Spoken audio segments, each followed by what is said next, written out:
आदेश आदेश। मैं एकतानाथ गुरु योगी तुलसीनाथ जी बापू श्री शनिदेव मंदिर भवनाथ तलेटी गिरनार जूनागढ़ गुजरात। अष्टावक्र जी और जनकराज का जो संवाद चल रहा है उसमें कल जनकराज ने कहा कि मैंने झाग कर देखा कि विचार और विमर्श उन दोनों में वो दोनों ही भिन्न है। विचार इसलिए आते हैं कि अभी हमें कुछ पता नहीं है, इसीलिए हम सोचते हैं कि आगे क्या होगा, अब क्या करना है, कैसे होगा। जो पता नहीं है इसीलिए हम सोचते हैं। लेकिन विमर्श में हम बिल्कुल ऐसे हो जाते हैं जैसे हम आईने के सामने खड़े रह गए। अब आईना ये पूछता नहीं है कि कुछ सोचता नहीं है कि ये स्त्री है कि पुरुष है, सुंदर है कि कुरूप है। आईने के सामने आते ही वो हमें हमारा रूप दिखा देता है। ऐसे ही जिसने अपने आप को पहचान लिया, अपने अस्तित्व को पहचान लिया, जान लिया सत्य को, वो विमर्श पर आ जाता है। अब वो निर्विचार की स्थिति में है, अब वो विचार की स्थिति में नहीं है। तो ये कोई अष्टावक्र जी अब जनकराज को ज्ञान नहीं देते, अब ये गुरु शिष्य का संवाद चल रहा है। जनकराज ज्ञानी है, उसे अब ज्ञान देने की कोई आवश्यकता नहीं रही है। अब गुरु शिष्य दोनों बात कर रहे हैं, वो दोनों विमर्श की बात कर रहे हैं। अब अष्टावक्र जी भी जनकराज से कहते हैं कि जैसे हमारी कल्पना होती है, ये पूरी सृष्टि ईश्वर ने कल्पना मात्र से बनाई है। ईश्वर ने एक कल्पना की कि सृष्टि बनानी है और इसी कल्पना से ये विराट सृष्टि बना दी। इसी तरह हम मनुष्यों की कल्पना, हमारी कल्पना छोटी छोटी है, इसीलिए हमारी दुनिया छोटी छोटी है। यहाँ हमें सब अलग अलग लगता है कि इस दुनिया, ये एक दुनिया है, लेकिन इसी एक दुनिया में हम सब की अपनी एक छोटी छोटी दुनिया हमने बना ली है। तो जैसे हम कल्पना करते हैं वैसे ही हमारे साथ हो जाता है। हमारा जीवन हमारे कल्पना पर आधारित होता है। तो जैसे हम सोच रखते हैं, जैसे हम कल्पना करते हैं, वैसे ही हमारा जीवन बन जाता है।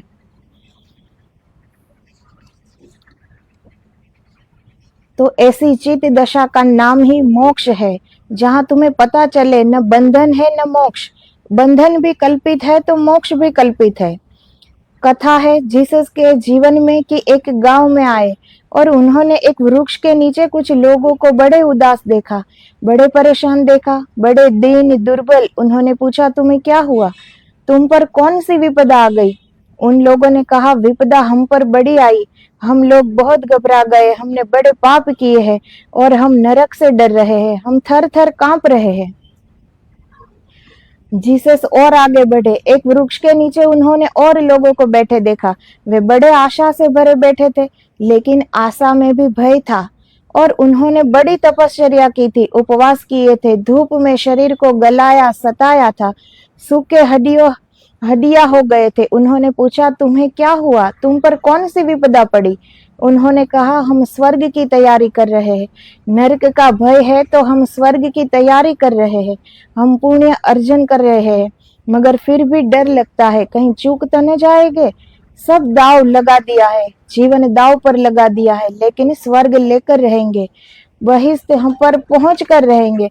मगर उसी चिंता में हम परेशान भी है, तनाव भी मन में बना है। तो ये एक उदाहरण दे रहे हैं कि जीसस एक गांव में जाते, वहां बड़ी संख्या में लोग बैठे, बड़े ही उदास है, दीन दुखी है। जीसस उन्हें पूछते हैं कि भाई क्या दुख है तुम्हें? वो लोग कहते हैं कि हमने तो न करने के बड़े पाप कर्म किए हैं, अब हमें भय लगता है कि अब नरक में जाएंगे, इसीलिए हम थर थर कांप रहे, इसीलिए हम मृत्यु से डर रहे।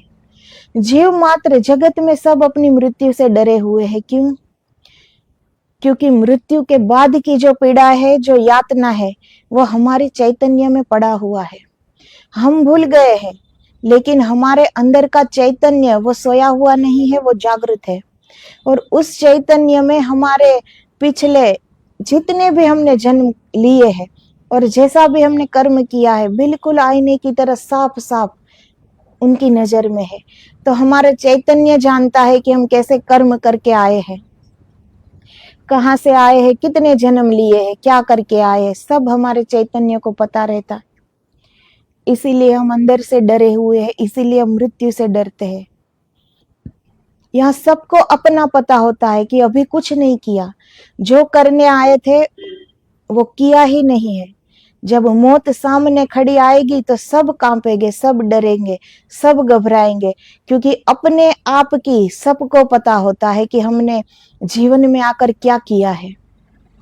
अगर हमने कुछ भी नहीं किया है तो डर लगेगा ही। पता है कि अब कुछ नहीं किया है। इस संसार में जब तक शरीर है तब तक सारे संबंध है।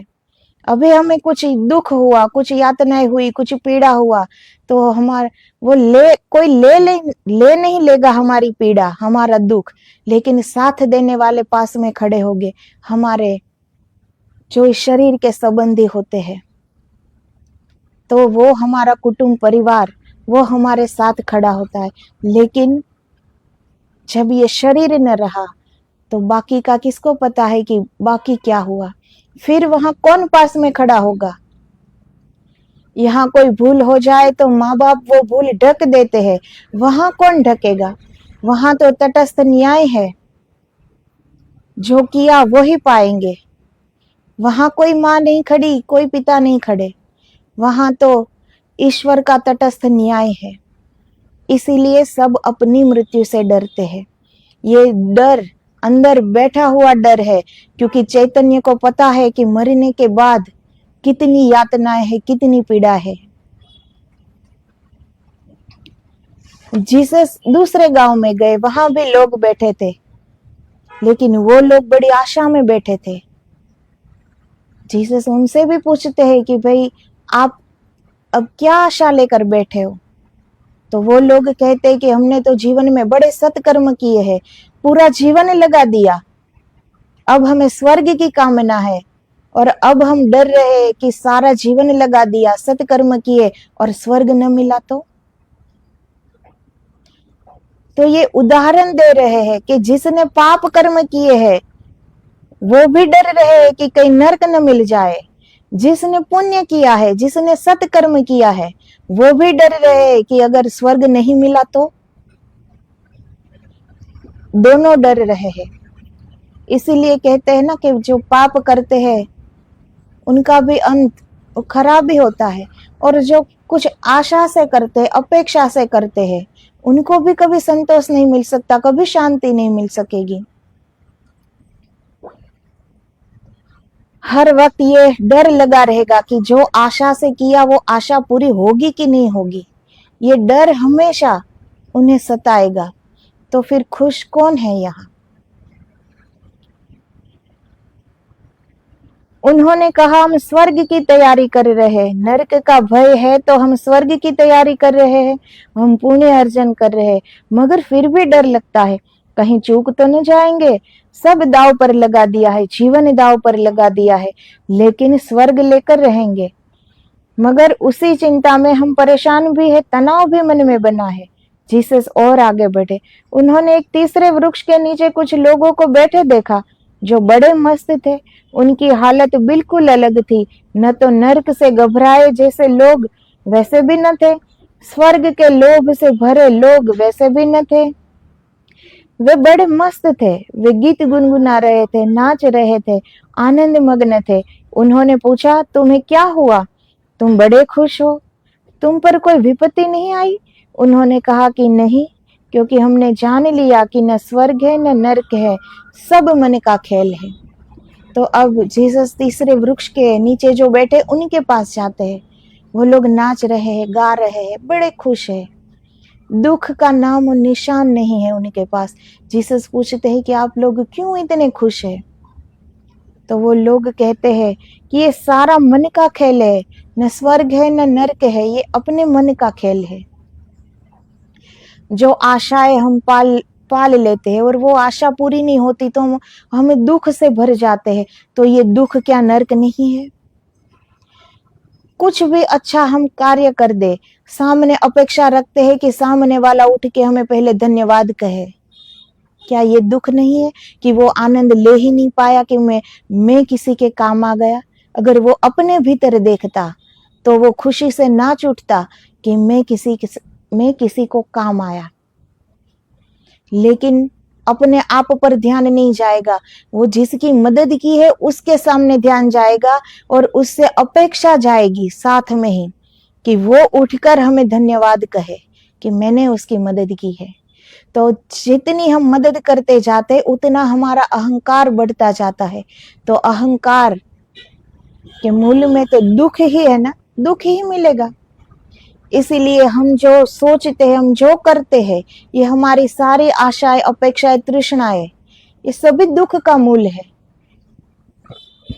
इन सब से परे हो जाए तो फिर कहाँ दुख है? नर्क, नर्क का नाम ही दुख है ना। तो ये सब हमारे अंदर से चला जाए, कहाँ दुख है? फिर तो सुख ही सुख है ना। तो हमारे ही अंदर स्वर्ग भी है, नर्क भी है। तय हमें करना है कि जीना किस में है। दुख सुख दोनों ही मन की धारणाएं हैं। दुख का आत्यंतिक रूप नरक है, सुख का आत्यंतिक रूप स्वर्ग है। सुख दुख दोनों मन में है, स्वर्ग नरक भी दोनों मन में है। ऐसा जो जान लेता है कि सभी द्वंद्व मन में है, वही मुक्त है। तो वो जान लेता है। अब हम कभी बैठकर सोचते नहीं, वरना ये सबको, ऐसा नहीं कि ये अष्टावक्र जी को ही पता चला, ये जनकराज को ही पता चला, ये बात सबको पता चलती है, लेकिन इसमें बैठकर सोचना पड़ता है कि कैसे कैसे हमारे जीवन में हम कहते हैं कि हम दुखी है। कभी बैठकर सोचा है कि क्या ऐसा तो दुख है हमारे जीवन में? जितना हम बोझ उठाए हुए हैं, जितना हम अपने आप को दुखी मान रहे हैं, क्या वास्तव में हम दुखी है इतने? 99 चीज हमारे पास होती है, एक चीज की आशा तृष्णा में हम भटकते रहते, दौड़ते रहते, उसी आशा पे दिल और दिमाग ठहरा हुआ है। जो नहीं मिला है उसी एक का दुख है, और इतना बड़ा दुख कि 99 जो चीज हमारे पास है उनके सुख का हम अनुभव नहीं कर सकते, चूक जाते हैं। लेकिन जो सत्य को समझता है, जिसे जीवन को जीने का तरीका आ गया, वो जान जाता है। उनकी नजर जो पास में चीज नहीं है वहां नहीं जाएगी, लेकिन जो पास में है उनका सुख का अनुभव वो कर लेते हैं। इसीलिए वो अपने जीवन में सुखी है। और जो अपने मन के बलबूते पर जीता है, तो मन तो हमें बाहर की ओर भटकाव देता ही है। जो हमारे पास नहीं है उनके पीछे ही भगाएगा, हमारा सारा लक्ष्य उन पे आकर अटक जाएगा। जो पास में है वो सब हम भूल जाएंगे, पूरी दुनिया और जितना भी हमारे पास है वो सारा हमें व्यर्थ लगने लगेगा। सिर्फ वो एक चीज पर हम अटक जाएंगे कि वो चीज मेरे पास नहीं है जो मुझे चाहिए। इसीलिए जो है उनका सुख हम ले नहीं पाते। तो जीवन हमें कैसे जीना है, हमारी सोच पर डिपेंड करता है। ये सब, ये सुख, ये दुख, हमारी सोच ही आधार रखती है। ये हमें कैसे जीना है।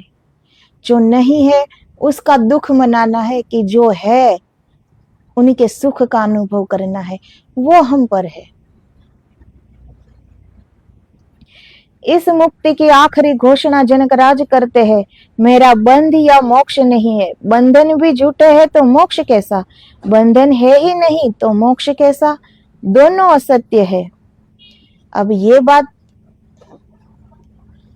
बहुत से लोगों को लगेगा कि ये कैसे संभव है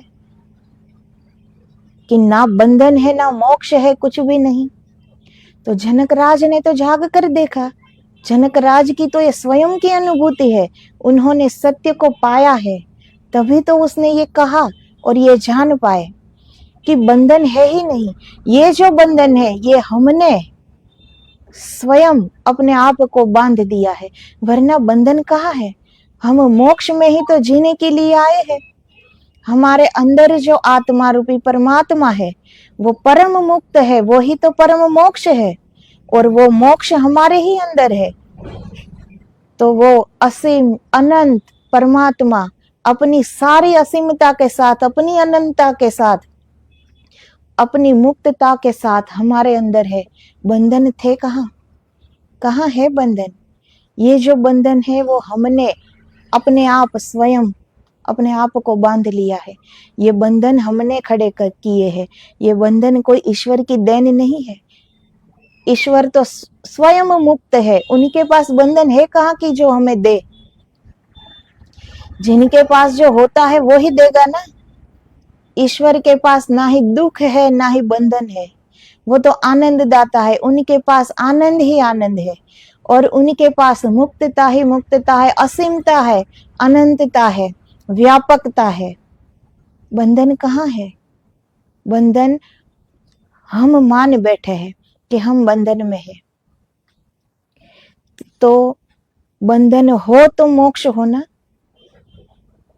अगर हमको किसी ने रस्सी से बांध लिया हो और फिर कोई ये रस्सी से हमें छुड़ाए, तो दोनों संभव है कि भाई बंधन था, अभी मुक्ति है।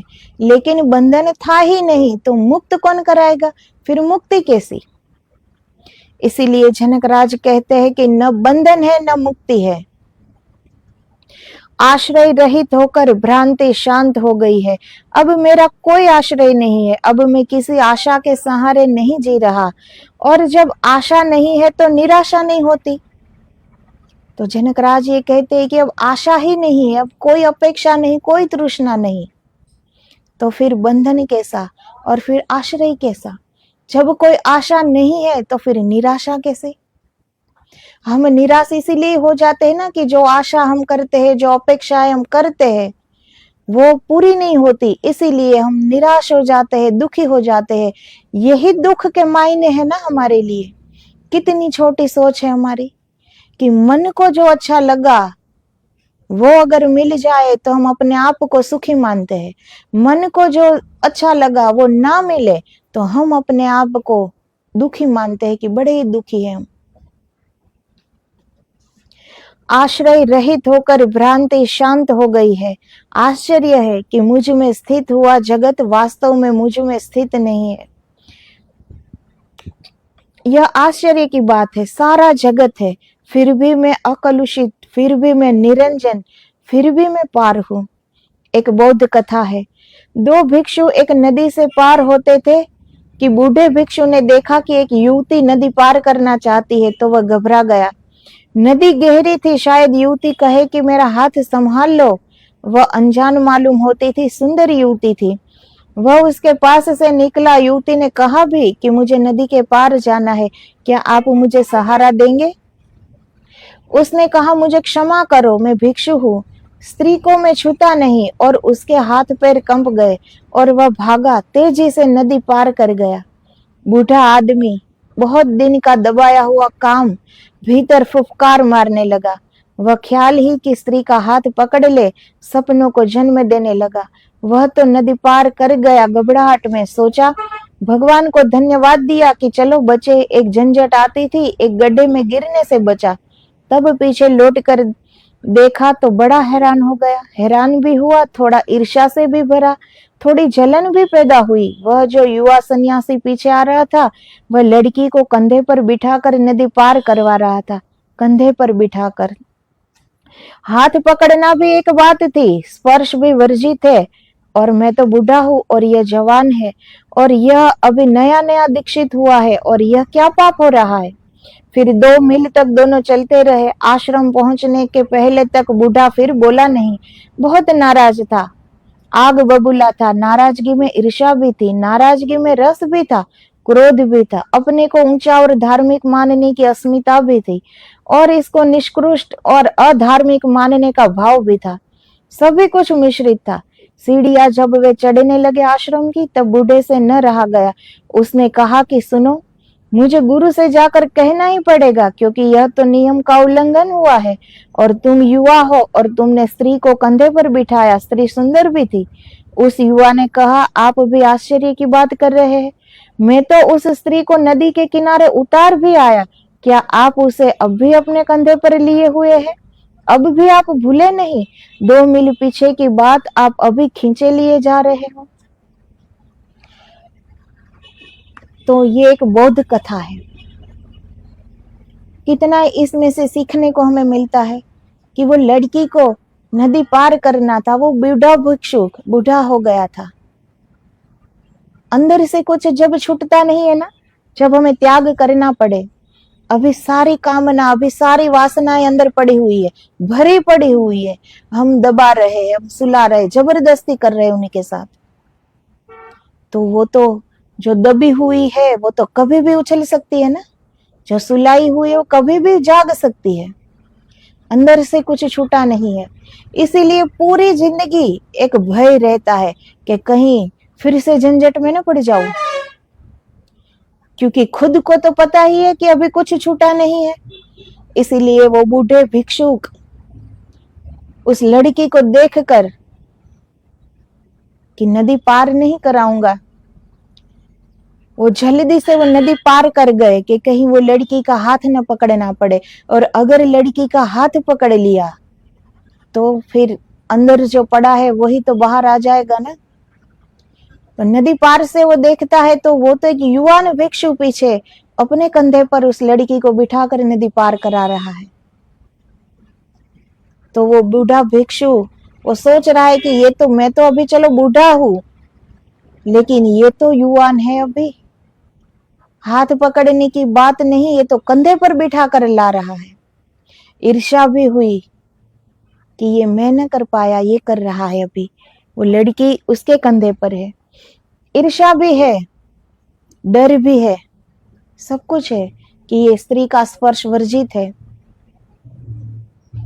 जो सत्य को समझ नहीं पाते वो पूरी जिंदगी बीच में लटकते रहते हैं, न उससे कुछ त्यागा जा सकता है, न अंदर से छूट रहा है, न वो अपना सकते हैं। तो जो ये जबरदस्ती वाला होता है ना, वो कुछ भी हमें प्राप्त नहीं करा सकता। अब आश्रम तक वो बूढ़ा भिक्षु बोलता भी नहीं है, इतना नाराज हो गया कि वो उस युवान भिक्षु से बोलता भी नहीं है। ईर्ष्या भी होती है। फिर तो वो रह नहीं पाया, जब आश्रम पहुंचा तो फिर बोल ही गया कि गुरुदेव को मैं शिकायत करूंगा, स्त्री को छूना तो वर्जित है, और फिर तूने तो उस सुंदर युवती को अपने कंधे पर बिठा रखा था।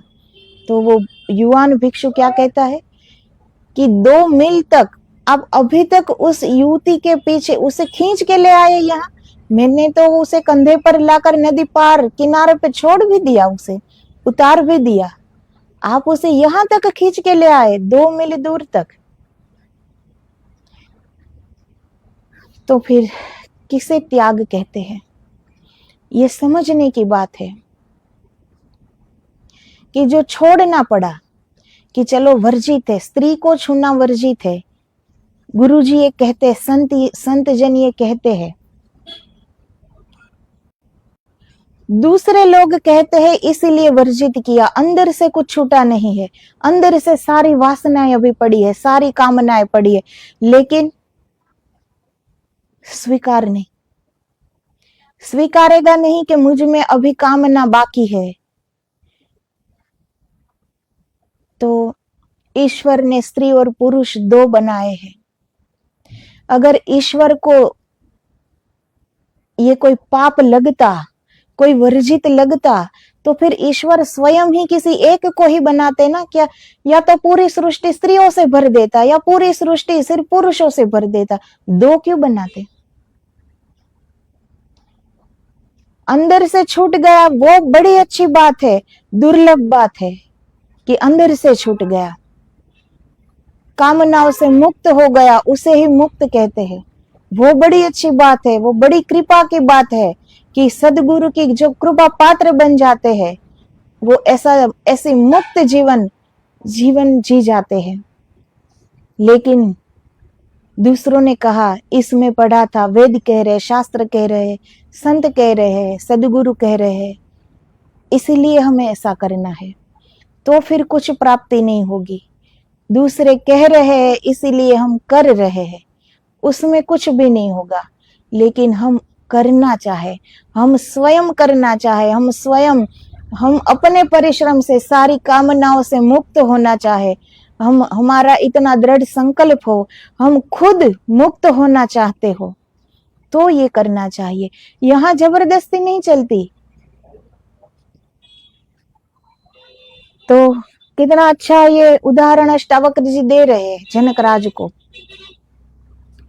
ध्यान रखना, यह संसार है तुम्हारे पास, तुम में स्थित, तुम इसमें स्थित, मगर ऐसा भी जीने का ढंग है, न तुम संसार को छुओ न संसार तुम्हें छू पाए, तुम ऐसे गुजर जाओ अस्पर्शित, कुंवारे के कुंवारे, यह कालक तुम्हें लगे न, ऐसे गुजरने का ढंग है, उस ढंग का नाम ही साक्षी है।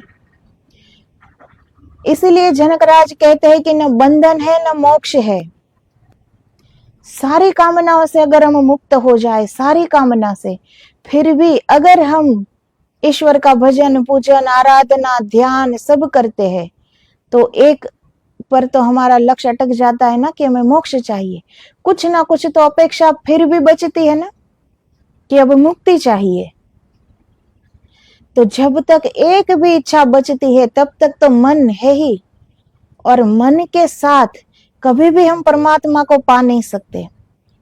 मन हमें कभी भी अपने भीतर उतरने को राजी नहीं करेगा, मन अपनी करवाएगा, मन हमारी नहीं सुनता, क्योंकि हमने कभी आदत ही नहीं डाली कि मन हमारी सुने। हमारी पहले से यही आदत है कि जो मन कहे वो हम सुने, जो मन करवाए वो हम करें, जहां मन ले जाए वहां हम दौड़े चले जाए। तो हमारे मन को वो आदत नहीं है कि जो हम कहे कि हमें भीतर उतरना है तो वो चुपचाप हमारे साथ भीतर उतर जाए, क्योंकि मन आदि नहीं है, क्योंकि मन को हमने पहले से अपना मालिक बनाया हुआ है। अब वो हमारे साथ हमारा कहा क्यों करेगा भाई? वो आदि है अपना कहा कराने को, वो हमारा कहा क्यों करेगा भला? तो ये जीने का ढंग है एक, कि संसार में रहते हो पर संसार में स्थित नहीं हो, संसार तुम्हें स्पर्श भी नहीं कर सकता और हम संसार को स्पर्श नहीं कर सकते, ऐसे हम गुजर जाते हैं इसी संसार से। फिर भी सबसे न्यारे, जैसे कीचड़ में कमल होता है, लेकिन वो कीचड़ कमल को मैला नहीं कर सकता, वो कीचड़ से परे होता है, कीचड़ से न्यारा होता है। तो ये जीने का ढंग होता है कि संसार में रहते हुए भी हम संसार से न्यारे रहे, न इस संसार में स्थित रहे, न ये संसार में स्पर्श है, न हम इस संसार को स्पर्श कर पाए। शरीर सहित यह जगत कुछ नहीं है, अर्थात न सत है और न असत है, और आत्मा शुद्ध चैतन्य मात्र है, ऐसा निश्चय जानकर अब किस पर कल्पना को खड़ा करे? अब कहाँ अपनी कल्पना को रोपे? सब आश्रय गिर गए, न सुख की कोई कामना है और न दुख का कोई भय है। अब हमारी सारी आशाएं अपेक्षाएं तृष्णाएं हमारी वासनाएं, सबके लिए एक आधार तो होना चाहिए ना, एक आश्रय। किस पर हम रोपेंगे ये बीज? अब वो आधार ही बह गया तो अब तो कुछ पनप नहीं पाएगा ना, अब किस पर बीज डालेंगे हम? तो जनक राज आश्रय रहित हो गए। अब मन का तल हो तो कुछ कामनाएं उठे ना, सारे दोष सारी कामनाएं सारी अपेक्षाएं सारी वासनाएं ये मन के तल पर उठती है। तो मन हो तो ये सब उठे ना, न कहीं जाना है न कुछ बनना है, सब आश्रय गिर गए, अब कल्पना को कहाँ खड़ा करे? कुछ लोग धन पर कल्पना को खड़े किए हुए हैं, वह उनका आश्रय है, वे हमेशा धन ही गिनते रहते हैं, वे नींद में भी रुपये गिनते रहते हैं। रुपये की खनकार ही एकमात्र संगीत है जिसे वे संगीत मानते हैं। कुछ लोग हैं पद के दीवाने, वह बस उनकी कुर्सी ऊपर उठती जाए इसकी फिक्र में लगे हैं, बड़ी से बड़ी कुर्सी पर बैठ जाए चाहे फांसी क्यों न लगे, बड़ी कुर्सी पर कोई हर्जा नहीं, मगर कुर्सी बड़ी होनी चाहिए, वह उनका आश्रय है।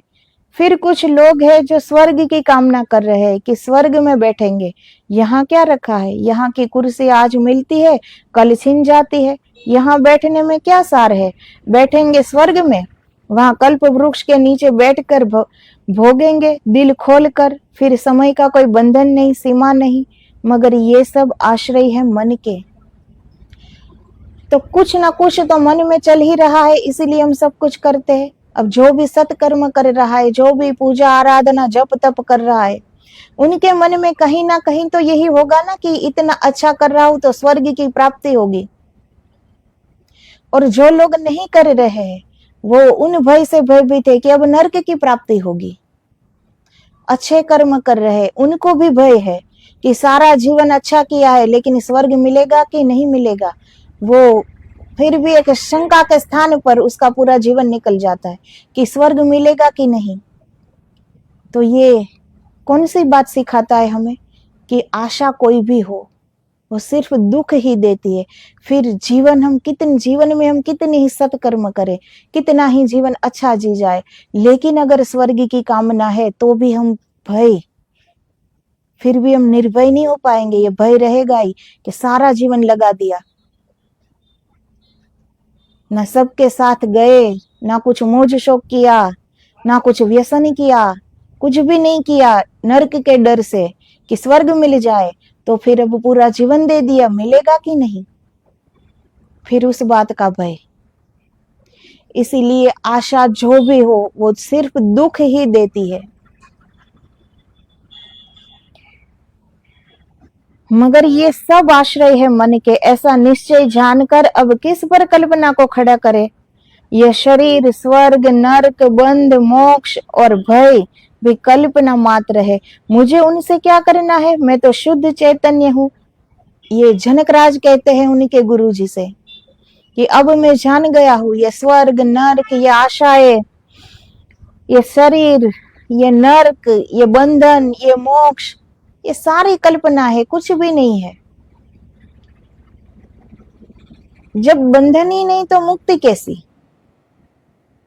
जनकराज ये जान गए कि बंधन है ही नहीं, हम मोक्ष में जी रहे हैं, फिर मोक्ष के पीछे भागे क्यों, फिर मोक्ष की अपेक्षा भी क्यों। अब कोई अपेक्षा नहीं है, कोई आश्रय नहीं है, आश्रय रहित हो गए जनकराज।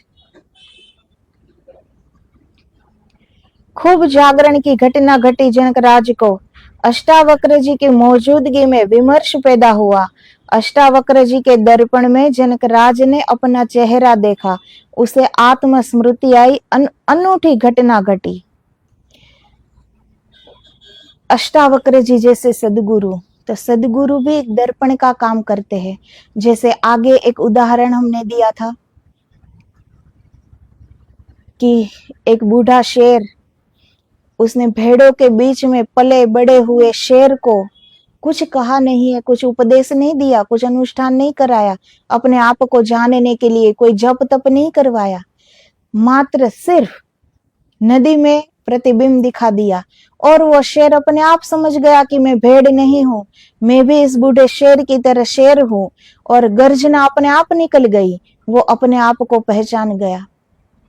तो सदगुरु ही ऐसे दर्पण है जिस आईने में हम अपने आप को जैसे है, हम अपने आप के अस्तित्व को पहचान लेते हैं। और ये सदगुरु रूपी दर्पण में ही हो सकता है, और कोई मार्ग नहीं। बिना सतगुरु के ज्ञान मिल ही नहीं सकता, और अगर पढ़ने से सुनने से ज्ञान मिल भी जाए तो उस मार्ग पर हम चल नहीं सकते। ये सदगुरु की अनुकंपा होती है तब हम चलने का साहस करते हैं। वो सदगुरु उंगली थाम के ले जाते हैं, तब तक हमें चलने की कोई जल्दी नहीं होती। इतने जन्म ले लिए, पहला ही जन्म थोड़ी लिया है इस पृथ्वी पर। जब से ये सृष्टि बनी तब से जन्म पे जन्म, जन्म पे जन्म लेते आ रहे हैं, फिर भी कौन जागा इस निंद्रा से। सब सोए हुए हैं और अपने आप को जागा हुआ मान रहे हैं, क्योंकि शरीर तो जाग गया ना। सुबह रात को जो सोया था शरीर ही सोया था ना, अंदर सब कुछ जागृत होता है, सिर्फ ये शरीर सोता है। सो जाते हैं तो जो स्वप्न आते हैं वो किस पर घटित होते हैं, कुछ तो अंदर होगा जो ये देख रहा है, जिस पर ये घटित हो रहा है। तो अंदर कोई नहीं सो रहा है, सिर्फ ये शरीर सो रहा है। और सुबह ये शरीर उठा है सिर्फ, इसका मतलब ये नहीं कि हम जाग गए। जिस क्षण हम जाग गए तो जनकराज ये कहा, ये जनकराज जी कह सकते हैं कि मैं जाग गया और मैं जाग कर अब विचार से दूर विमर्श पर आ गया। अब वो निर्विचार की स्थिति में है और वो विमर्श पे आ गए। वो जैसे थे वैसे ही अपने आप को स्वीकार कर लिया और अपने आप को पा लिया, देख लिया कि मैं कौन हूं। जब तक आत्मदर्शन नहीं होते तब तक कितनी ही पूजा पाठ, कितनी ही तपस्या कर लो, कुछ भी प्राप्ति नहीं होती। हम वहीं के वहीं रहेंगे। जब तक आत्म भाव हमारे अंदर नहीं जागेगा तब तक परमेश्वर की प्यास भी नहीं उठेगी, तब तक कुछ भी प्राप्ति नहीं होगी। और ये प्यास तभी जगेगी जब ऐसे सदगुरु पास में हो, सदगुरु की कृपा हो। तो सदगुरु ऐसे दर्पण है जिसके आईने में हम अपने आप को देख लेते हैं और सत्य को पा लेते हैं। इसीलिए वो शेर ने भेड़ों में पले शेर को जब अपना प्रतिबिंब दिखाया और उस शेर अपने आप को पहचान गया, जरूर वो शेर भी सदगुरु ही हुआ होगा ना। खूब जागरण की घटना घटी। जनकराज को अष्टावक्र जी की मौजूदगी में विमर्श पैदा हुआ। अष्टावक्र जी के दर्पण में जनकराज ने अपना चेहरा देखा, उसे आत्मस्मृति आई, अनूठी घटना घटी। तो अपने सदगुरु के आईने में, अपने सदगुरु के दर्पण में जनकराज ने आत्मस्मृति पाली, आत्मदर्शन कर लिए, अपने आप को पा लिया, देख लिया, अपने अस्तित्व को जान लिया। और ये उनका सार कि न बंधन है, न मोक्ष है, न शरीर है, न स्वर्ग है, न नरक है, कुछ भी नहीं है। यहाँ कोई दूसरा अस्तित्व नहीं है परमात्मा के सिवा। चारों ओर परमात्मा की मौजूदगी है, हमारे अंदर बाहर सब कुछ। ये जो बंधन है ये हमारे मन के बंधन है, हमने अपने आप को खुद बांधा हुआ है। ये ईश्वर ने बंधन नहीं दिए है। ईश्वर तो मुक्त है और ईश्वर ने हमें भी मुक्त रहे, इसीलिए ही हमें ये जीवन दिया है। हम मोक्ष में ही जी रहे हैं। हमारे अंदर जो परमात्मा है वो परम मोक्ष का रूप है, तो हम मोक्ष में ही जी रहे हैं। फिर भी पूरी जिंदगी हम ईश्वर को खोजते रहते हैं और मुक्ति को भी, कि मोक्ष कैसे मिलेगा ये भी खोजते रहते हैं। और उनका रास्ता हम कहाँ खोजते हैं? बाहर की ओर, जबकि उनका रास्ता है हमारे अंदर। लेकिन हम आदी है बाहर जाने को, इसलिए हमें बाहर की ही यात्रा पसंद आएगी। हम ईश्वर भी ढूंढने जाते हैं तो मंदिर में, बाहर की ओर जाते हैं। लेकिन जितना भी इस ब्रह्मांड में है, जितना भी इस सृष्टि में है, वो सारा हमारे अंदर है, कुछ भी अलग नहीं है। जितना हमारे अंदर है उतना ही बाहर है, कहीं जाने की जरूरत नहीं है। कलयुग है, आयुष्य की एक सीमा रेखा तय है, आखिरी सांस कब आ जाए किसी को पता नहीं। कितने जन्मों तक बाहर ढूंढेंगे ईश्वर को, जबकि हमारे ही अंदर है। वो खोया हुआ है ही नहीं कि ढूंढना पड़े, वो पाया हुआ है, सिर्फ उनका अनुभव करना है, अनुभूति करनी है। और वो उनका रास्ता हमारे अंदर जाता है। जब तक भीतर नहीं उतरेंगे तब तक अपने आप को नहीं पा सकेंगे। एक ही रास्ता है, दूसरा रास्ता है ही नहीं। तो आगे अब इस विमर्श के बारे में जनकराज क्या कहते हैं वो हम कल के वीडियो में देखेंगे। तो आज बस इतना ही। तो आदेश आदेश। जय गिरनारी, जय गुरुदेव।